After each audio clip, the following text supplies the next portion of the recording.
Ողջույն հարգելի բարեկամներ, ես Կարինե Վանեսյանն եմ, մեկնարկում է մեր նոր անկեղծ զրույց հաղորդաշարը, որի գլխավոր արժեքը անկեղծությունն է։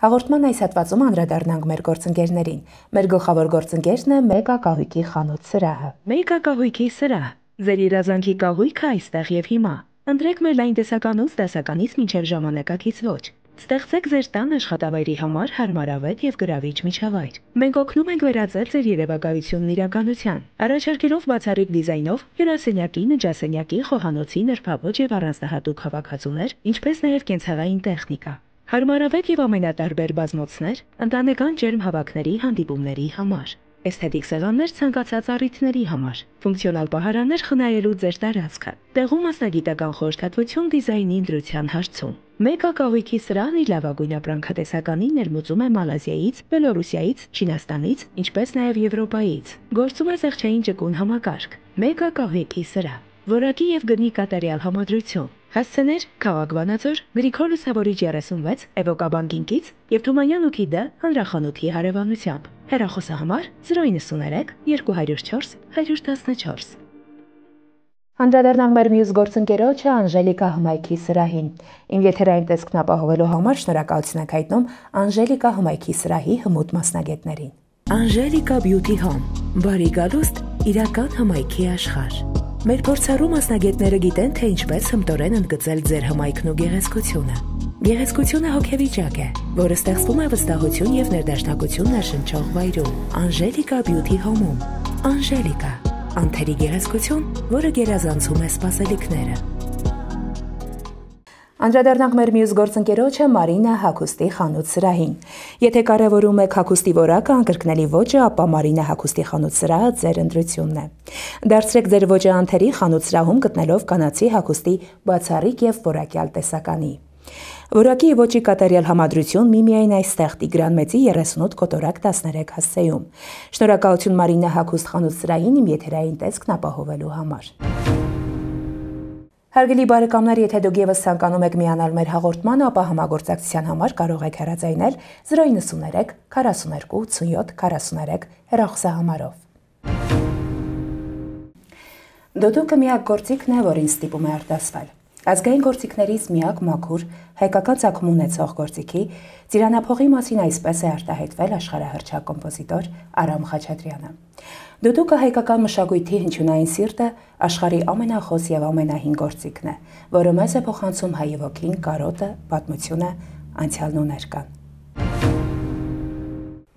Մեր հյուրով առաջինը կբացի անկեղծ զրույցի դռները, դուդուկի միջոցով վեր է հանում հայկական մշակույթի ամենախոր արմատները, դրանց տալով նոր կյանք, անցյալը բերում ներկա, մեզ հասցնում մեր նախնիների ձայնը, իր արվեստը փոխանցելով նոր սերնդին։ Սիրով ներկայացնում եմ մեր զրուցակցին Երևանի Առնո Բաբաջանյանի անվան երաժշտամանկավարժական քոլեջի, ինչպես նաև Ալեքսանդր Սպենդարյանի անվան երաժշտական դպրոցի մանկավարժ, դասախոս, Հայաստանի հանրային ռադիոյի Արամ Երանգուլյանի անվան ժողովրդական գործիքների անսամբլի երաժիշտ դուդուկահար Վաչե Փաշինյանին։ Բարի գալուստ եւ ողջույն անկեղծ զրույց։ Շնորհակալություն մեր հրավերն ընդունելու համար։ Ձեզ շնորհակալություն հրավերի համար։ Երբ զգացիք, որ դուդուկը ձեր հոգու ձայնն է, առհասարակ մեր հայկական մշակույթում վարպետությունը սերնդեսերունդ փոխանցվող ավանդույթ է։ Ովքեր են եղել ձեր ուսուցիչները, ձեր ոգեշնչողները երաժշտական կյանքում եւ առհասարակ։ Հարցին պատասխանեմ մի քիչ նախաբանով, ի սկզբանե իմ ցանկությամբ չի եղել մասնագիտության ընտրությունը։ Ես 8-9 տարեկանում եմ եւ որ իմ ծնողները ինձ տարան արվեստի դպրոց, հայրս նույնպես երաժիշտ է եղել եւ կարելի ասել իմ ծնողների ցանկությամբ հայրիկի ուղղորդությամբ ես գնացել եմ երաժշտական դպրոց,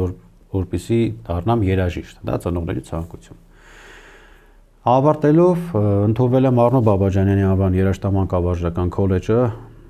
նույնպես կարելի ասել առաջի երկրորդ կուրսում դեռ կամուկացի մեջ է, սա իմն է թե ոչ, բայց քանի որ մեմր ասում է ծնողի ցանկություններ փորձում էի կատարեի որպես ինչ-որ մի գործողություն, բայց կարող եմ այստեղ ասել չհասկացա ոնց եւ ինչպես իմ մեջ սեր արթնացավ դեպի դուդուկը, դեպի երաժշտությունը, որ ես կարելի ասել հասկացա, որ սա է կյանքի ուղին եւ ինչու՞ չէ, բացի այն, որ որպես իմ ծնողների ցանկություն դարձավ նաեւ իմը, ու դարձավ ապրելակերպ։ Ես սկսեցի արդեն այս գործին, այս մասնագիտությանը նայել որպես ոչ թե պարզապես գործողություն կատարելու, այլ իմ անձնական կյանքի նպատակը։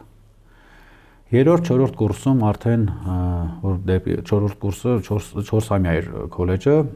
արդեն սկսեցի, այսպես ասած, հայրիկիս հարցադրումներ կամ դառնում ես երաժիշտ կամ ոչինչ, որովհետև նոր քիչ առաջ կրկնեցի, որ այդքան էլ տենց որ ասեմ սրտովս չէր, սիրում էի երաժշտություն, բայց մասնագիտության ընտրությունը չգիտեի ճիշտ է թե չէ, անեմ թե չանեմ։ Դեռևս չէի կողմնորոշում։ Եվ այդ հարցադրումից հետո կարելի ասել իմ մեջ ինչ որ արթնացավ սերը դեպի երաժշտություն, սերը դեպի դուդուկ, ժողարվեստ եւ ես այդ հարցին պատասխանը այո, ես կշարունակեմ ու տեսնում եք, շարունակեցի եւ շարունակում եմ։ Որից հետո զորակոչվելով բանակ եկա ընդունվեցի կոնսերվատորիա։ Եվ դարձավ իմ կյանքի իմաստը, իմ կյանքի իմաստներից մեկը կարելի ասել, մասնագիտությունս ես զգացի, որ այո, ես ճիշտ եմ ընտրել եւ ապրում եմ դրանով։ Կան վարպետներ, որոնց կատարումները թե տեխնիկան ձեզ համար մինչ օրս հոգեհարազատ են եւ ուսուցողական բնույթ են կրում։ Այո, ինչ չէ։ Առանձնացնում եք նրանց։ Ես կթվարկեմ, բայց այնինչ որ ցանկացած մարդ իր գիտակից կյանքում ինչքան թե ֆիզիկապես թե մտավոր ունակությունները թույլ են տալիս, նա միշտ սովորում է։ Կապ չունի քանի տարեկան է։ Լինելով վարպետ, անգամ իր վարպետությունը ամրապնդելու եւ այդ վարպետության հիմքերը ամրապնդելու եւ այդ շերտը հաստատելու համար նա սովորում է։ Հիմա իսկ ինչ վերաբերում է կան վարպետներ, այո, կան վարպետներ, ըստ ժամանակացույցի ասեմ, Լևոն Մադոյան, Կարո Չարչողյան եւ Վաչե Հոսեփյան։ Այդ երեք վարպետների թողած ձեռագիրը, ովքեր որ հանդիսանում են նաեւ ինչ Մարգար Մարգարյանն էլ մի քիչ ավելի վաղ ժամանակներից, բայց հիմնականում այդ երեք վարպետներն են հանդիսանում մեր դուդուկի դպրոցի հիմնադիրներից Հայաստանում եւ Լևոն Ասպարյանը, Գեորգի Մինասովը, որոնք իրենց ուրույն տեղն են ունեցել մեր դուդուկի դպրոցի զարգացմանը։ Իսկ այն վարպետները, ումից որ ես մինչև հիմա կարելի ասել, մենակ ես չէ, ես կարող եմ անկեղծ ասել եւ իմ ընկերների անունից ասեմ, որ Վաչե Հոսեփյանի կատարումները որպես օրինակ են հանդիսանում, մեկնարկային օրինակ, այդ օրինակից մի հատ քայլ դեպի ուրիշ կատարելություն։ Հիմք են հանդիսանում դուդուկի կատարողական դպրոցին։ Ես կարող եմ ամենայն պատասխանատվությամբ ասել դա, որ դա այդպես է, եւ դրա հիման վրա է այսօրվա դրությամբ ունենք ինչ այն որ ունենք։ Առհասարակ մեր հայկական մշակույթում բոլոր վարպետներին չեմ ուզում թվարկեմ, պարզապես քանի որ խոսքը գնացում, ես մի քիչ ասում եմ հետ գնացի եւ հիմնակարից սկսեցի խոսել, եւ այդ հիմնակարի, այսպես ասած, ստեղծումից մինչ այսօր ունենք այդ գեղեցիկ դուդուկի դպրոցի շինությունը։ Եվ այստեղ հատկանշական է, որ մեր հայկական մշակույթում վարպետությունը սերնդեսերունդ փոխանցվող ավանդույթ է։ Դա ինքը իր մեջ ներառում է մի քանի գործոններ, մի քիչ ասես փակագծերը բաց պատասխանեմ այդ հարցին, եւ դուք տեսած կլինեք անգամ օրինակներ ֆիլմից ասեմ, Սայաթնովայի եւ Աշոտ Դոստի այդ փոխհարաբերությունը եղել են մեր մշակույթում եղել են աշխուհական դպրոցներում վարպետ, աշակերտ փոխհարաբերություն, նկարիչների մոտ են լինում ցանկացած, բայց հիմա վերցնենք ուսումնական process, եւ որ աշակերտը գնում ընդունում երաժշտական դպրոց, հետո քոլեջ, հետո կոնսերվատորիա, որոշակի հմտություններ ա ձեռք բերում կատարողականի եւ իր ուսուցիչը, այս պարագայում ասած վարպետը, տեսնելով որ իր սաների մեջ կան շնորհալի երեխաներ, թե մարդկային տեսակետից բարձր արժեքներ ունեցող, թե երաժշտական առումով լավ երաժշտականորեն բնությունից օժտված երեխաներ, նա փորձում է որպես գործի փոխանցող, այսինքն մենք կրում ենք այդ արվեստը եւ փոխանցում ենք սերունդներին։ Այսպես որպես հետնորդ, որպես հետնորդ տեսնելով որոշակի իր սաներին, ընտրում է այս համապատասխան հմտությամբ օժտված երեխաներին եւ փորձում է որպես իրեն հետնորդ, այստեղ արդեն գալիս է վարպետ, աշակերտ այդ փոխհարաբերությունը։ Իսկ որքան ժամանակ է պահանջվում, որպեսզի դուդուկահարը հայ երաժիշտը հասնի վարպետության մակարդակի։ Վարպետության մակարդակի հասնելու ինչ որ ժամանակահատված եւ ժամանակաշրջան ստույգ ոչ մեկ չի կարող ասել, որովհետեւ դա տարիների աշխատանք է, ապրելակերպ է եւ ինչ որ ասենք ժամանակահատված չափորոշիչ դնե, այսքան ժամանակում կարա լինի վարպետ, դա մի քիչ անմիտ պատասխան կլինի, բայց կա այսպեսի մի հերթականություն, հա, սովորեց, տիրապետեց գործիքին, ունեցավ որոշակի հմտություններ եւ եկավ հասավ մի պահ տվյալ կատարող երաժիշտը, դուդուկահարի մասն ենք հիմա խոսում, որը որ կայուն երաժիշտ է, կայացած երաժիշտ է արդեն ու գնում է դեպի այսպես ասած այդ վարպետության ճանապարհը։ Ու իր ապրած տարիների, իր մասնագիտական ապրած անգամ տարիների, իր ստեղծագործական գործունեությամբ ինքը գնում է դեպի այդ վարպետացման ճանապարհով։ Եվ շատ կարևոր է նաև անհատ կատարող երաժիշտի շփումը մյուս իր գոլեգաների, երաժշտական կոլեկտիվների, խմբերի հետ, ասեմ ինչու՞մ, որովհետև ինչքան էլ անհատ կատարողը ինքը իր վրա աշխատի, փորձի իր վարպետություն ձեռք բերել բան, բայց այդ փոխհարաբերությունը միևնույն է, եթե չլինի, նա չի կարող, որոդ ասենք օրինակի համար ժողովրդական նվագարաններում աշխատելու այսպես ասած մեր երաժիշտները այդ լեզուն լավ կասեն օրկեստրանտ, հա, նվագախմբային երաժիշտի փորձ, որպես սոլիստ, նվագակցող, ինչու՞ չէ մանկավարժական պրակտիկայում որպես մանկավարժ, դասավանդող, եւ այս ամենի հանրագումարը տանում է դեպի այդ վարպետությունը։ Վարպետությունը չի կարող լինի մենակ լավ նվագում է եւ վերջ վարպետը։ Այսինքն դա կարևոր չի, որ ինքը տեխնիկան այսպես փայլուն լավ նվագելու մեջ չի մենակ վարպետություն ասվածը։ Շատ լավ կատարող կարա լինի, բայց վարպետական հմտություններ սովորական մի հատ թեթև ցենց կենցաղային օրինակ, որ ինքը պետք է կարողանա իր գործիքի տեխնիկական բնութագրին այնքան լավ տիրապետի, որ անգամ նվագելու ընթացքում, եթե այդ գործիք ինչ-որ տեխնիկական խնդիր առաջացավ, կարողանա շրջանցել իր վարպետության հաշվին։ Դա էլ գալիս է տարիների փորձից։ Եվ այդ տարիների փորձը թե խմբերի հետ աշխատելով, թե մյուս անհատների, երգիչների, մյուս նվագողների, անգամ վարպետության համար փորձ ձեռք բերելու համար շատ նաև հատկանշական դեր է տանում սխալվելու, ինչ որ տենց արտառոց դեպքերը։ Համերգի ժամանակ հնարավոր է, ասենք, խոսափողի հետ մի քիչ սխալ դիրքում լինի, լավ չհնչի, կամ ինչ որ անպատրաստ ձայն արտադրիչ է այդ ղամիշ ասվածը, ինչ որ մի սխալ գործողության պատճառով ինքը ժողովրդի լեզվով ասած խայտարակ լինի, հա, մի հատ զգա այդ սխալների վրա է նաև սովորում մարդը, հա, եւ այդ ամեն ինչից խուսափելու համար տարիների փորձի ընթացքում սա չի կարելի, սա կարելի է, կամ այսինչ գործողությունը կատարելու դեպքում ունում են մեծ հետևանքը։ Եվ այդ ամեն ինչը ճիշտ վերլուծելով եւ այդ ամեն ինչը տարիների փորձի ընթացքում ձեռք է բերում մեծ վարպետություն եւ դա ինքը նաեւ այսպես քիչ առաջ որ խոսացինք փոխանցում է իր աշակերտին, ասում եմ իր գլխով անցած լավ թե վատ օրեր։ Ինչպիսի դժվարություններ կան, որոնց բախվում է երաժիշտը դուդուկահարը դուդուկին տիրապետելիս, գործիքին տիրապետելիս, եւ արդյոք կան այնպիսի նրբություններ, որոնք անպայմանորեն պետք է հաշվի առնել։ Ես ասեմ, որ ոչ թե միայն դուդուկին, այլ ցանկացած գործի մեջ ինքը ունի իր այսպես ասած դժվար անցանելի ճանապարհները։ Ամենակարևորը պետք է լինի երաժշտության ասպարեզում մարդը բնատուր տաղանդ ունենա, բայց բացի դա նաև պետք է աշխատասեր լինի, ճիշտ ուսուցիչ ունենա, ճիշտ ուղղորդող ունենա, որ այդ հիմքերը, այսպես ասած, ճիշտ գծվեն, հետո նոր այդ ճանապարհը փորձեն անցնել։ Ճանապարհ ընթացքում անցնելուց ոնց ինչպես որ մարդու կյանքում է, հա, փոքր տարիք, պատանեկություն, դեռահասություն, մի խոսքով նույն ձևի արվեստի երաժշտության մեջ եւ այդ սովորելու process-ում կա այդ ամեն ինչը։ Ամեն տարիքում ինքը ունենում է որոշակի դժվարություններ համապատասխան բնորոշ այդ ժամանակահատվածի։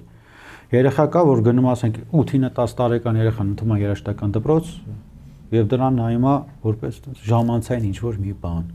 Հետո հասկանում է, որ դա լավ է, մասնագիտություն է, որպես ընտրում։ Ինքը կարող է հիասթափվել, որ ինքը չի կարում դրա համար է հիասթափվում, այստեղ արդեն մեծ նշանակություն ունի մանկաբարձի գործունեությունը, ոնց կարող է համոզել։ Կամ եթե տեսնում ենք, եթե այդ երեխան բնատուր ոչինչ չունի երաժշտությամբ, օժտված չի, փորձում ենք այլ ընտրանքային ճանապարհներով այդ երեխային ուղեկցել որպես գեղագիտական կրթություն։ Հետո իսկ արդեն խորացված որպես պրոֆեսիոնալ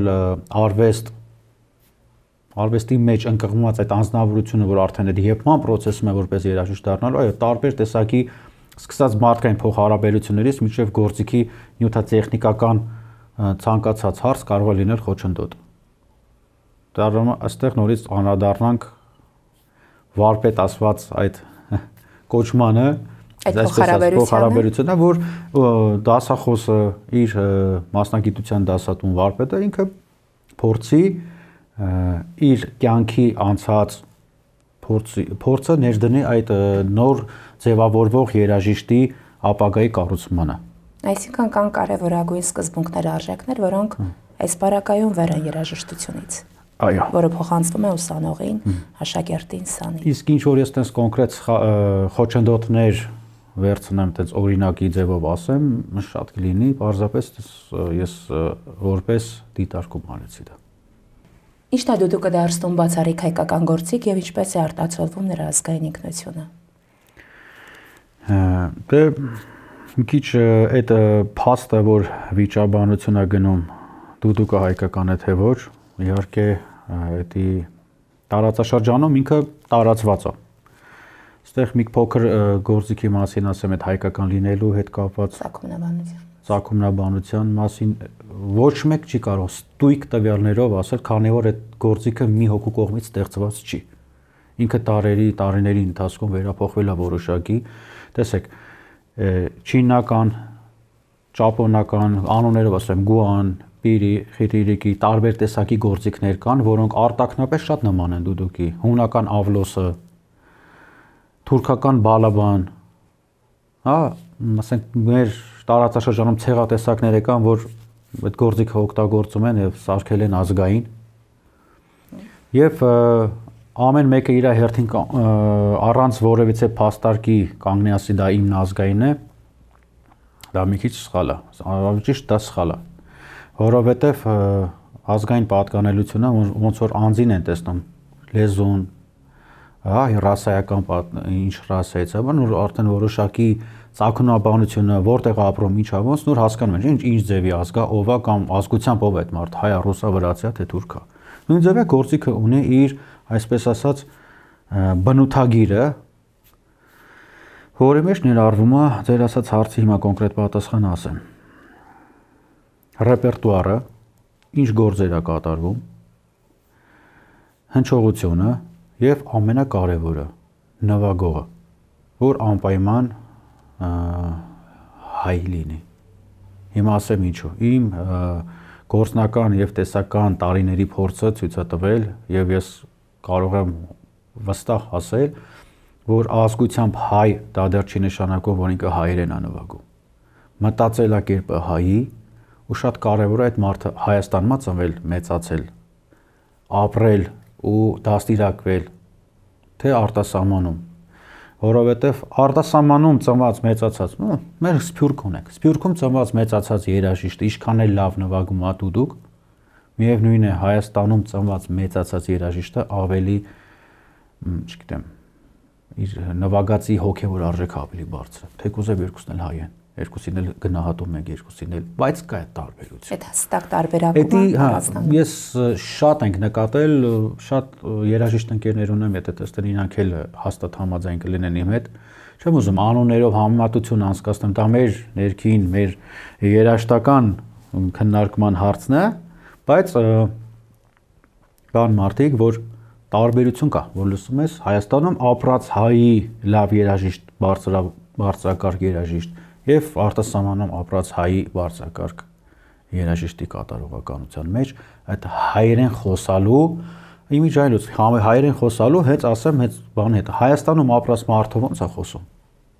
ասեք քաղաքային բարբառով Գյումրու բարբառով եւ Սփյուռքում ապրած երկուսն էլ հայերեն են խոսում բայց այդ բարբառային տարբերությունը կա նույն ձև այդ բարբառային տարբերությունը կա նաեւ կատարողականի մեջ Բայց երկուսը, երեքը բոլորը միասին վերցված հայկականությունը իրանք արտացոլում են իրենց կատարողականի մեջ։ Հայկական հոգևոր երաժշտությունը ոնց կարելի է նվագել ու չհնչի հայերեն, այլ պարսկերեն կամ թուրքերեն։ Հայկական գեղշկական երաժշտությունները, հայկական աշուղականը, հայկական դասական կոմպոզիտորները, ժողովրդական կոմպոզիտորները, ստեղծագործությունները ոնց կարելի է նվագել եւ հնչի, չգիտեմ, չնայած թեպետ ցավոք սրտի այսօրվա դրությամբ ազգությամբ հայ երաժիշտներ կան մեր ժամանակներում եւ չեմ էլ կասկածում որ ժամանակներում ընթացքում շատ են եղել հայ լինելով նվագում են թշնամու լեզվով անգամ Ցավոք։ բայց խոսքս չի վերաբերվում այդ բացասական կերպարներին, այլ խոսքս վերաբերվում է իրական ազգային ինքնությունը գնահատող, զգացող եւ վերարտադրող երաժիշտներին, որովհետեւ նվագելով, եթե մարդ հայրենասեր չի, ինքը եթե մարդ իր հայրենիքի այսպես ասած իր հողի ջրի համնոհոտը չի զգում, չի հասկանում, այլ որպես նայում է տարածաշրջան, որպես ինչ որ հողակտոր, նա չի կարող հայերեն նվագել։ Միանշանակ։ Որովհետեւ տեսեք, նվագում ենք ինչ։ Կոմիտաս։ Օրինակ եմ վերցնում։ Մարդ եթե չհասկանա որ կոմիտասը ցեղասպանություն է վերապրել ու չի ապրել կարելի ասել, հա, մարդը ցեղասպանություն տեսած մարդը ով է կոմիտասը ինչի համար այդքան մեծ գործ արել են ոնց կարա հայերեն նվագի եթե ինքը չի հասկանում կոմիտասի եթե կոմիտասը սովետական ժամանակաշրջանում եղել է կամիտաս ոնց կարա կամիտասը լավ լինի Արամ Խաչատուրյան եթե տենց է հնչում ռուսերեն ոնց կարա այդ ռուսերեն հնչացնող մարդը նվագի հայերեն չէ՞ որ Արամ Խաչատրյանը լինելով թեկուզ ես ինչի ասում եմ կոմիտասից Արամ Խաչատրյան որ որպես սովետական ժամանակաշրջանի կոմպոզիտոր չէ՞ որ նա մեջ կար արդեն հայ ոգին ինչպես որ ազգային օպերայի բալետի հիմնադիրներից Ալեքսանդր Սպենդիարյան դրա համար կոչվում է ազգային օպերա որտեվ այդ օպերան ոչ գերմանական է, ոչ վիեննական է, ոչ իտալական է, ոչ այդ օպերայի հիմքում ընկած են վիեննական դասականներ վերածնունդ կամ այլ ընկած է կոնկրետ ազգային։ Թումանյանը լինելով ազգային գրող, Թումանյանի ստեղծագործության, Անուշի ստեղծագործության հիմքի վրա է գրվել այդ օպերան։ Իսկ Թումանյան ազգային չի։ Այնուամենայնիվ այն չպետք է կրճատել ազգային ասում։ Ազգային օպերայի։ Իսկ եթե օպերային, այդ օպերան կարա լինի ես ինչի տենց այս ծայրահեղությունից ծայրահեղություն չեմ ասում, դա մեր A կետի, B կետի, C կետի այդ կապող հանգույցներն են։ Եվ այդ նույնն էլ կարա լինի ազգային նվագել դուդուկը ազգային։ Այդ բառը ազգ ասվածը ազգ ցեղ ցեղակրոնությունն է նժդեհից եկած։ Դա պարզապես ազգ ասվածը 3 տարանի ինչ որ բնութագիր չի մարդկանց խմբի։ Հայոց պատմություն ասվածը դա Հայաստանի պատմություն չի։ Հայաստանը կարան դիտարկենք հենց հիմա այսքան տեղը։ Բայց դա Հայաստանը չի։ Հայոցը չի կարող sense լինել։ Հայոցը իր մեջ դարերից եկած եւ այդ դարերից եկած այդ ամեն ինչը նաեւ ազդել է երաժշտության մշակույթի վրա եւ երաժշտության, մշակույթի, պատմության, նկարչության, կատարողական արվեստի միջոցով ամեն երաժիշտը իր ձևով է մեկնաբանում իր պատմությունը, նկարիչը նկարներով է մեկնաբանում իր պատմությունը, գրողը իր ձևով բոլորն էլ ոգեշնչված են անցյալով, իսկ մենք ունենք շատ մեծ անցյալ եւ այդ անցյալը մոռանալ չի լինի։ Բազմադարյա պատմություն։ Եվ այդ ամեն ինչի հիմքում, եթե ասել սա էլ հավել է մյուս հարցի հետ վարպետության եւ այդ ամեն ինչը եթե մի մարդ իր մեջ կրում է ու վերամշակում է դեպի գնալով Հայաստանի հայոց ապագայի յետևից եւ առաջնորդում այդ ապագան, ինքը չի կարող վատ վարպետ լինել, վատ երաժիշտ լինել, վատ նվագել եւ հայեցի չնվագել։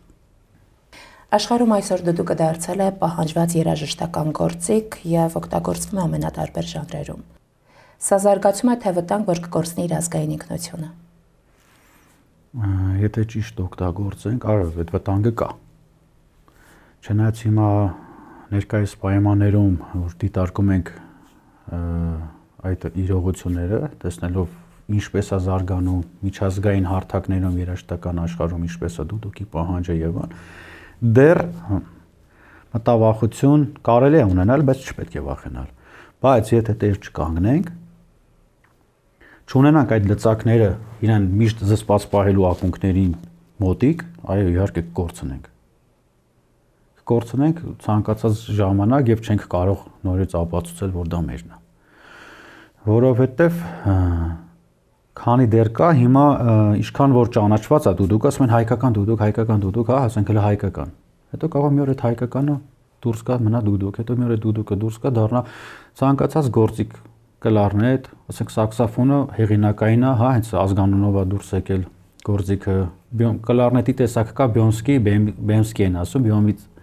հեղինակների անունները կան, քանի որ այս գործիքները, ազգային գործիքները, չունեն կոնկրետ հեղինակներ, այս ինչ մարդը ստեղծեց, այս ինչ գործիքը, ինքը միշտ կենցաղի մշակույթների փոխհարաբերությունների ժամանակ ինքը մշակված եւ մեզ հասած գործիքներ են, հիմնականում ազգային գործիքների մասին է եւ որ ազգերը շատ են օգտագործում, ոնց որ իրանց բնութագրող, հա, ասենք հենց ասում ես շոտլանդացիներ, պատկերացնում ես այդ պարկապզուկների այդ հնչողությունները։ Հիմա ասում են դուդուկ հասկանում են հայկական, մենք պետքա դա այդ անձնագիրը պահենք, որ ինքը հայկական է։ Միայն հայերը մենք մի քիչ սովորություն ունենք, չէ, ուրախանում ենք հայկական ասվածի դեպքում, եւ որ դա դուրսն է, կամ որ մենք ենք դուրսը, կամ երբ թե ինչ-որ մեկը շատ մեծ հաջողություններ ունենում, ասում դա մեր հայն է։ Մենք գլուխ են գովում, որ առաջի քրիստոնեությունը որպես պետական կրոն մենք ենք ընդունել, բայց ինչքանով ենք հետևում այդ քրիստոնեությանը։ Նման բաները պետք է մենք հետևողական լինենք, պահպանենք առաջինը մենք, պրոպագանդենք մենք, տարածենք մենք, ուսուցանենք մենք եւ ուղղորդենք մենք, թե ինչպես նվագել։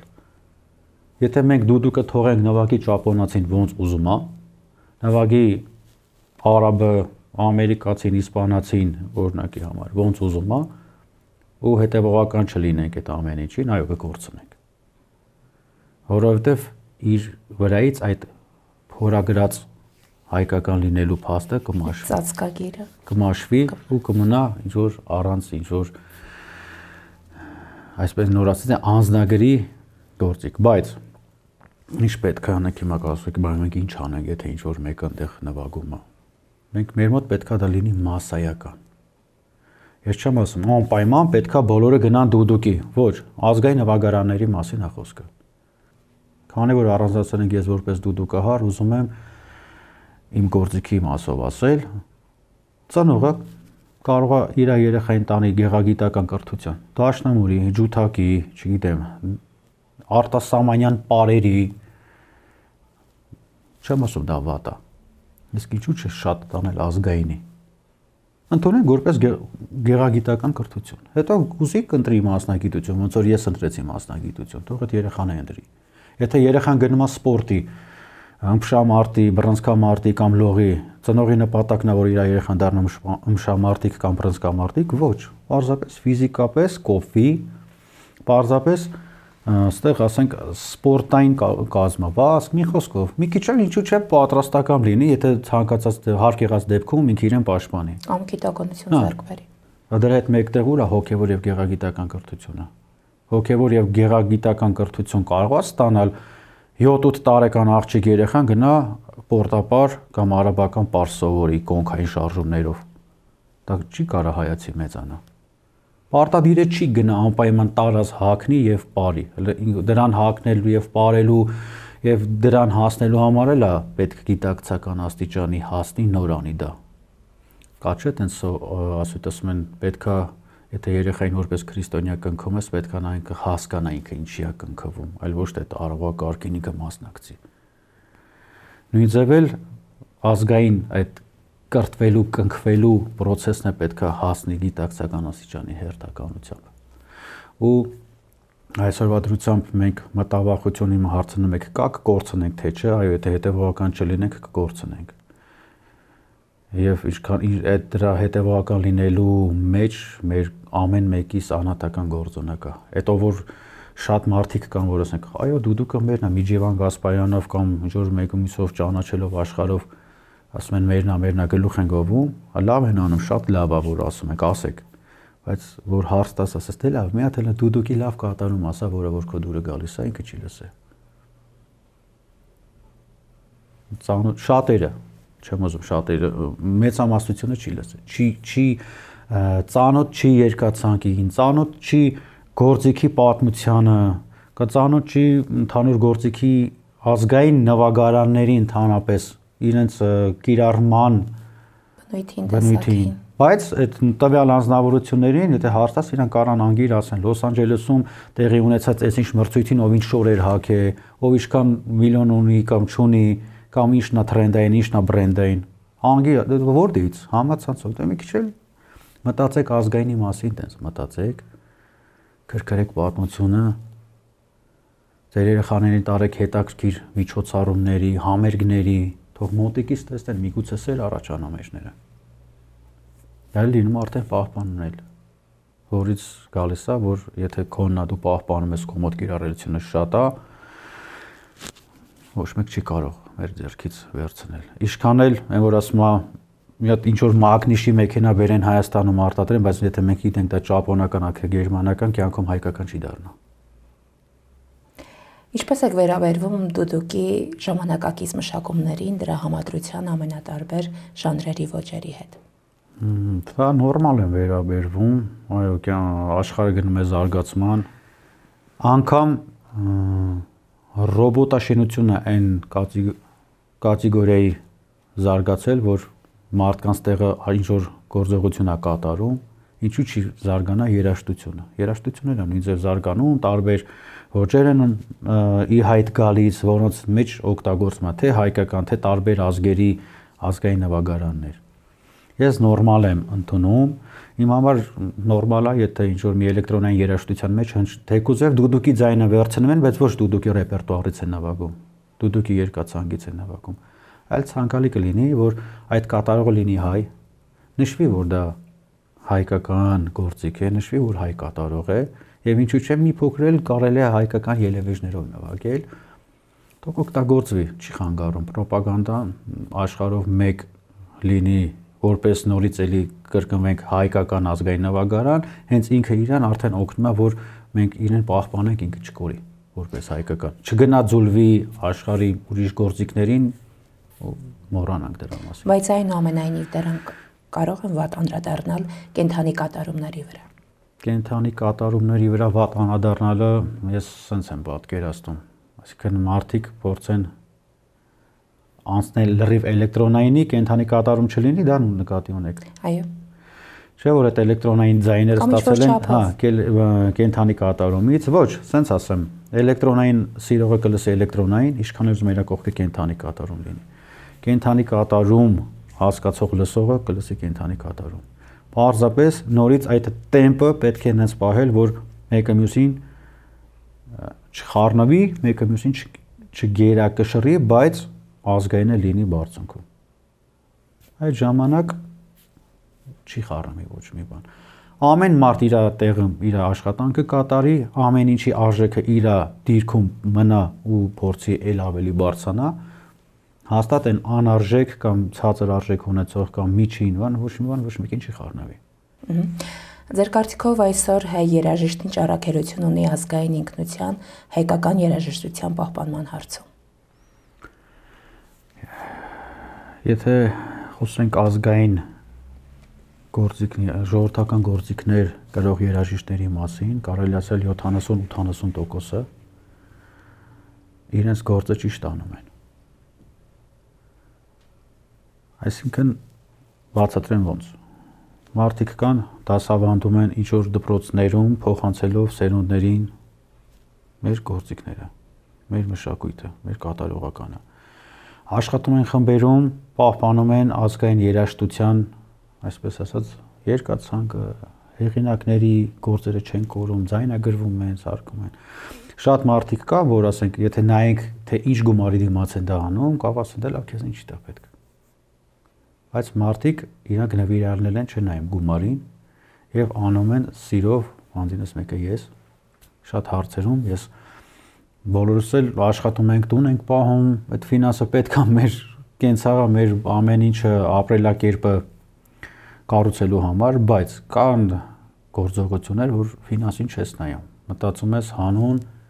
ինչպես զինվորս կամ ցանկացած հայ մարդ հանուն հայ իրենիքի, մենք էլ հանուն հայ ազգային երաժշտության եւ մշակույթի։ Բայց կան մարդիկ, որոնք որ չեն անում դա, միևնույն ժամանակ փոխանակ չխանգարեն, հələ մի բան է խանգարում են։ Պարզապես այսօր մենք շատ կարիք ունենք թե հեռուստաեթերներից, թե համերգաշարերից բաղկացած շատ հաղորդումներ, համերգներ կազմակերպեն կոնկրետ ազգայինի հետ ու ոչ թե կազմակերպեն պարզապես համերգ կամ հաղորդում անելու համար, այլ ինքը կրի իր մեջ ուսուցողական շարավիղը ընտրեն, թե օրինակ սովորական մի հատ օրինակ համերգներ, որտեղ որ ոչ թե տոմսը ծախմով ուզում ա թող գա առնի, կոնկրետ դպրոցական մի տարիքային շրջանակ, որտեղ որ երեխան արդեն գնում է դեպի իր մասնագիտություն ընտրելը։ Միգուցե երեխան պատկերացեք օպերային, ազգային օպերային դահլիճ 1200-300 հոգանոց բոլորը նստած, ոնց ուզում անի այդ 1200-300 հոգանոցի դահլիճի գոնե մի 700-ը կլինի երեխաներ իրանց ծնողներով։ Այդ 700-ի 10%-ն էլ լավ, մի 1%-ն էլ մի համերգից ընտրի մասնագիտությունը որպես ազգային գործիքներից որևիցե մեկը, կանոն, թարդուտուկ, ամաչա, ամեն մի համերգից 7-8 հոգի երեխա որ լինի, 20 հատ համերգից 10 հատ համերգից ամսվա կտրվածքով, ինչքան երեխա տենց կվոքեշնչվի այդ ամեն ինչով, բայց կա քիչ է։ Մեր երաժիշտներն էլ փորձում են, անում են, ամեն մեկը իր հնարավորության սահմաններում իմ ընկերները անում են, գնում են դպրոցներ, փորձում են մարդկանց օգնել, ամեն ձև իրազեկել։ Ցավոք սրտի սրադրությամբ համացանցում առավել եւս շատ քիչ է, թեկուզև համացանցը ինքը ազատ է, ասեն քեզով է խանգարում նկարի, սարքի, գցի համացանց տարածի,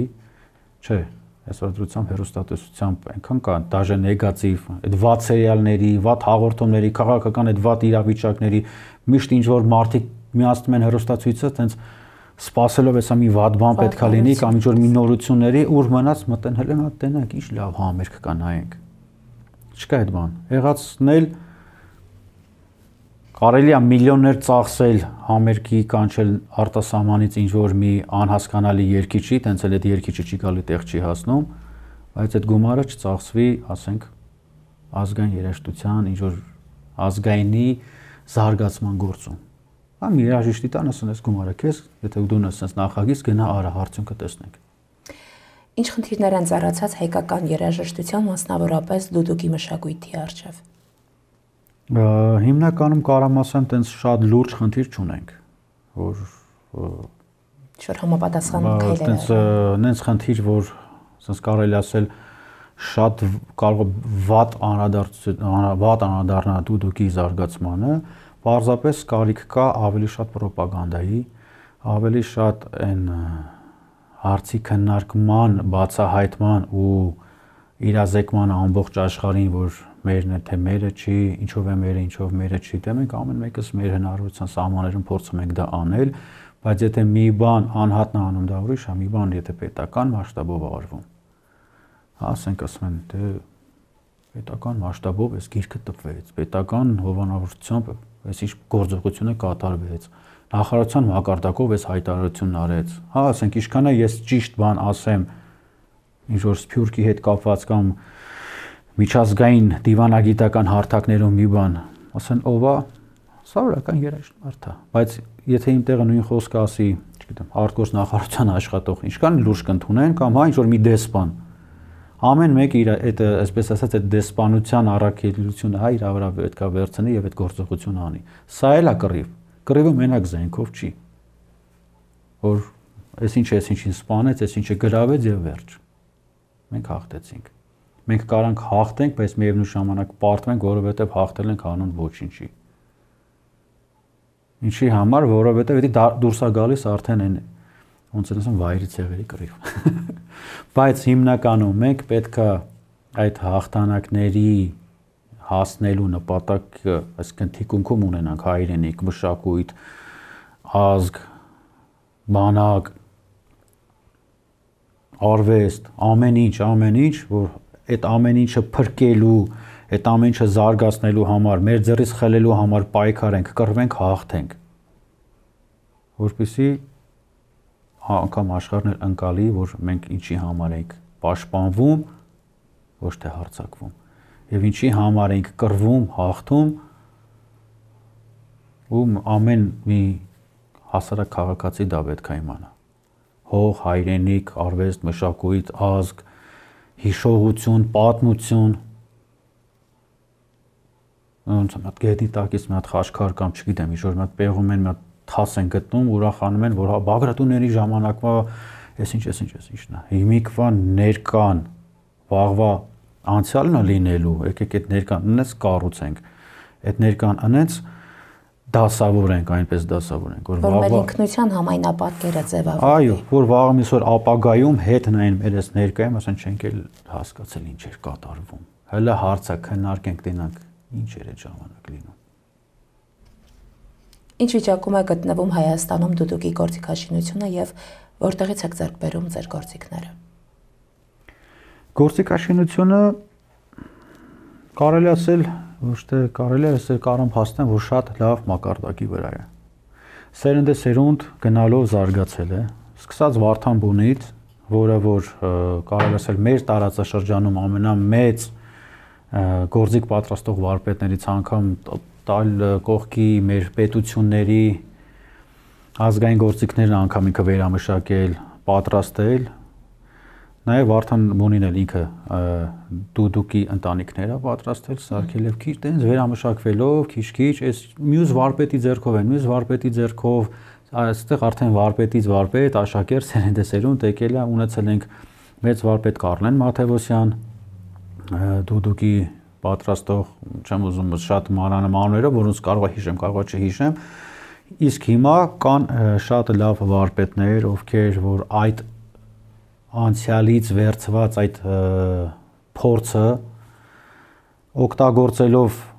կատարողների, երաժիշտ կատարողների խորհուրդները,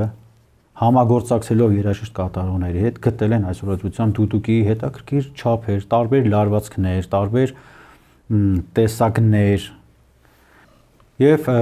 գործիքի զարգացման համընթաց մեր մոտ նկատվում է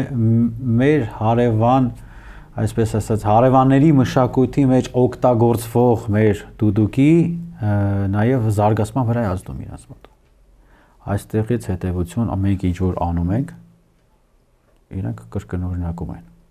Ես դա կարող եմ բարձրապես մեր հիմիկվա եթերաժամը ու հնարավորությունները չեն թույլ տալիս, բայց ես կարող եմ փաստել քանի որ այսօր դրությամբ այն ժամանակահատվածում ենք ապրում, որտեղ որ YouTube-ով անգամ կարող ենք համերգներից վերցված հատվածներ իրենց դուդուկի կատարումների եւ մեր ու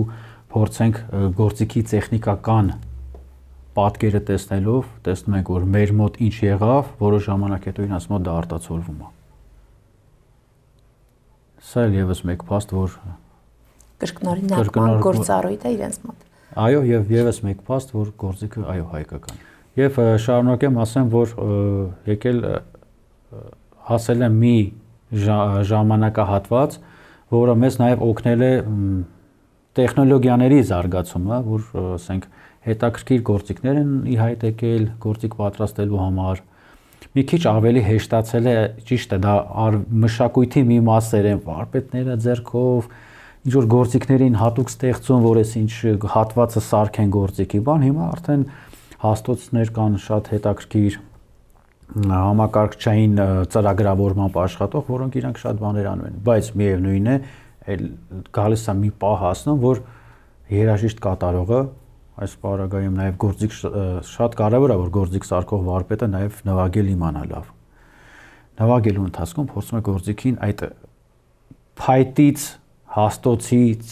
եկած առարկային տա արդեն արվեստի գործի հոգի շունչ սարքելով ձեռքով այնտեղ լարվածք կա անելու, այնտեղ նրբություններ կա, որը պահանջում է ձեռքի աշխատանք։ Ինչքան էլ գիտությունը զարգանա, ինչքան տեխնոլոգիաները զարգանան, բայց այդ ձեռքի աշխատանքի ընթացքում այդ վարպետի տված էներգիան, այդ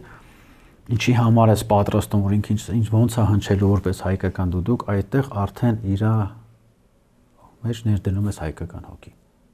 Եթե դուդուկը կարողանար խոսել, ապա ինչ կպատմեր ձեր միջոցով։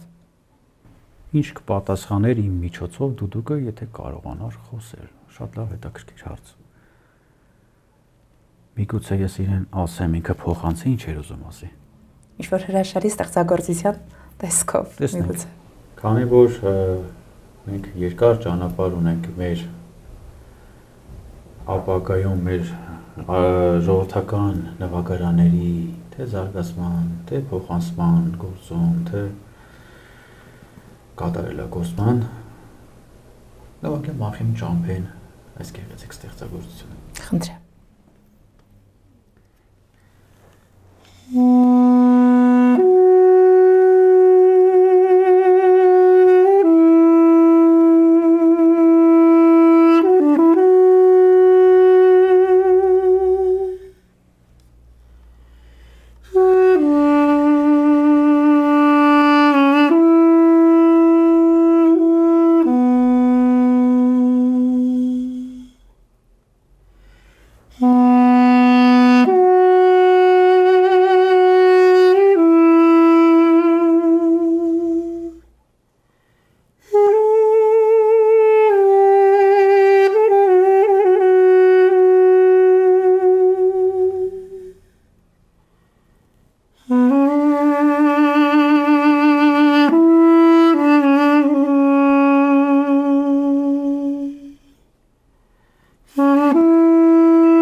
Շնորհակալություն, բրավո։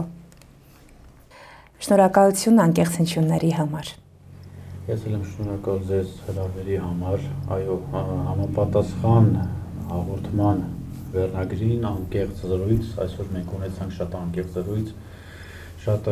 հաճելի անկեղծ միջավայրում, շատ հաճելի մթնոլորտում, շնորհակալություն հաղորդման կազմակերպիչներին, նկարանող խմբին, բոլոր այն ադմինիստրատիվ կազմին, ովքեր որ աշխատում են այս հաղորդումը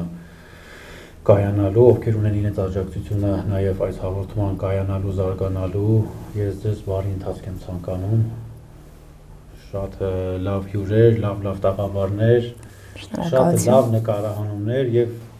միշտ անկեղծ խոսք եւ զրույց։ Շնորհակալություն նաև ձեզ անկեղծ զրույցի համար, երաժշտության ոլորտում այս չափ նվիրումի, ինչպես նաև ազգային արժեքները պահպանելու, մեզ փոխանցելու եւ բարձր մակարդակով պահելու համար։ Շնորհակալ ենք։ Դա մեր գործն է, մեր պատգամն է, մեր առաքելությունն է։ Հարգելի բարեկամներ, մեր հյուրը դուդուկահար երաժիշտ Վաչե Փաշինյանն էր, որն ապացուցեց, որ դուդուկի հնչյունն իր մեջ կրում է ժամանակի հիշողությունը։ Սիրելի բարեկամներ, մեր ամենաանկեղծ զրույցները դեռ առջևում են։ Մինչ այդ լսենք հայկականը, ճանաչենք մեր բազմադարյա պատմությունը, ինչպես նաև գնահատենք մեր ազգային մշակութային արժեքները։ Մինչ նոր հանդիպում անկեղծ զրույցում, մնացեք խաղաղությամբ եւ եղեք անկեղծ բոլոր դեպքերում։